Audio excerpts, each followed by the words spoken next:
Hello everyone. In last session we have discussed about the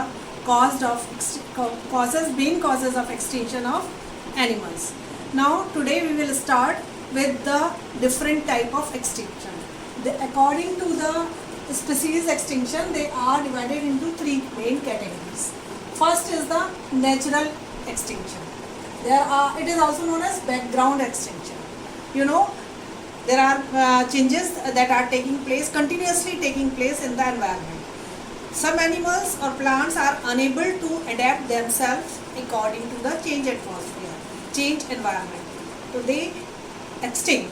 But in between these organisms only, there are certain they adapted themselves according to the changed environment. They survive. So it is a continuous slow process, that is in which the organisms that are unable to survive will extinct. This is known as natural extinction. Second is the mass extinction. As the name suggests, there are certain causes like it may be environmental change, it may be scarcity of food, or many causes are there. That due to these causes, what happened? These animals or plants extinct on a large scale. Extinction of dinosaur is the example of this. So these are the dinosaurs that extinct on a large scale, and their extinction will come in the category of mass extinction. Third is anthropogenic. Anthropogenic is the man-made, hunting, poaching, and other causes, fragmentation that we have discussed earlier. These are the activity of human being that cause extinction of different species. You are familiar, last session I told you about the extinction of dodo, that will come in the category of anthropogenic extinction. Because of the hunting, that bird extinct. There are 384 plant species and 533 animal species that extinct due to anthropogenic extinction, due to the activity of human beings only. And many are other in the category of endangered species.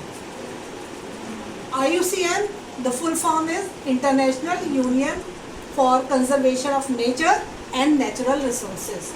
It is an international union that is maintaining a red data book and that is having a red data list that count the different species of plants and animals and group them into three main categories. There are more than 20 categories, but three are main.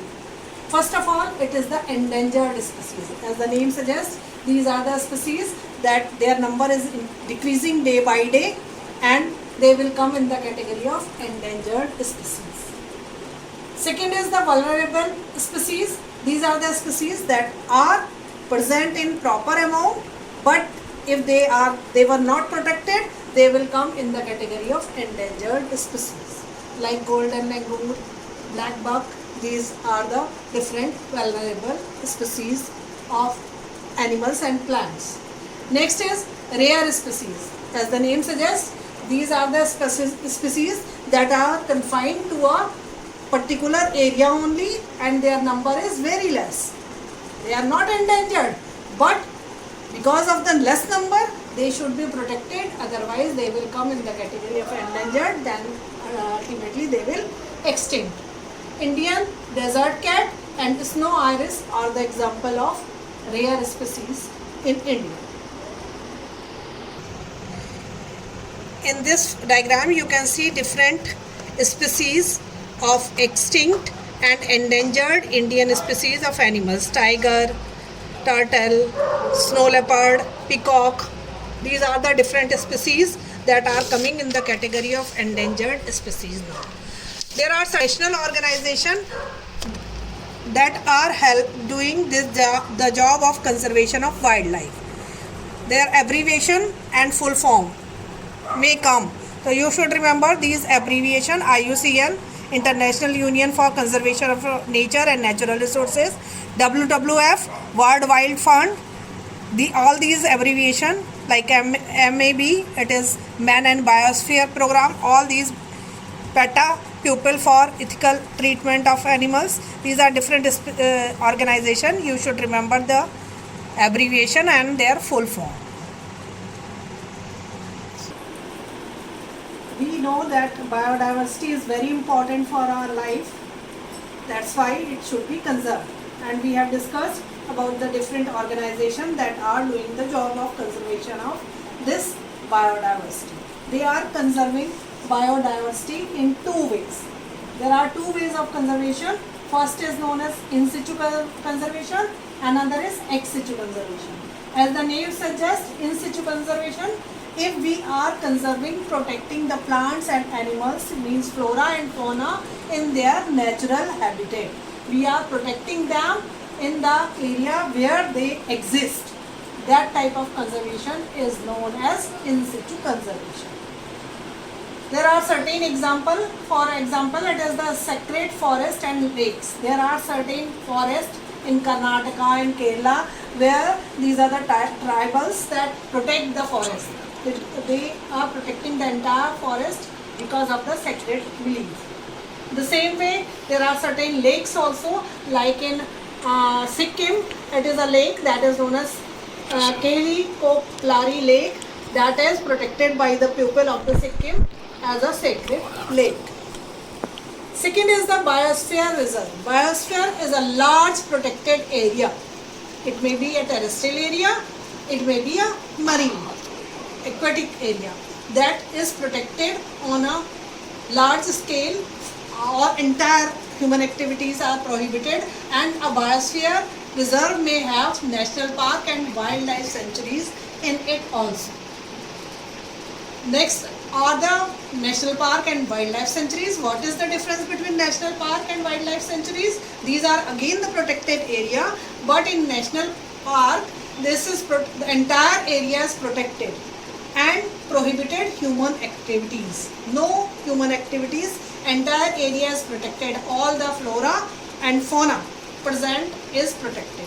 There are 66 national park in India, and the best example is Jim Corbett National Park. You know, it is present in district Nainital in Uttarakhand. It is an example of a national park. Wildlife sanctuaries are again the protected area, but here human activities are not prohibited and they are protecting mainly the wildlife, means animals. Like Chilka Lake, that is a bird sanctuary, protecting the bird, migratory bird used to come there, so that area is protected and it is a bird sanctuary or wildlife sanctuary. Overall, there are 421 wildlife sanctuaries in India. I told you biosphere is the reserve area, specified area in which multiple uses of the land is permitted by dividing it into certain zones. There are three main zones in which the entire biosphere is divided. Innermost is known as core area. It is the innermost area. No human activity is allowed here. It is legally protected area. Around the core zone, it is the buffer zone. As the name suggests, limited human activities are allowed in it is surrounding the core, and limited human activities are allowed in that area. And outermost area is known as manipulative zone or transition zone. It is the area where human activities are permitted, and it is not outermost part of every biosphere. It is not protecting the any protection is there, human activities are allowed here. Now we are coming to the ex situ conservation. Means we are protecting the flora and fauna out of their natural habitat. We are taking out from other places and protecting them at a particular place. That is known as ex situ conservation.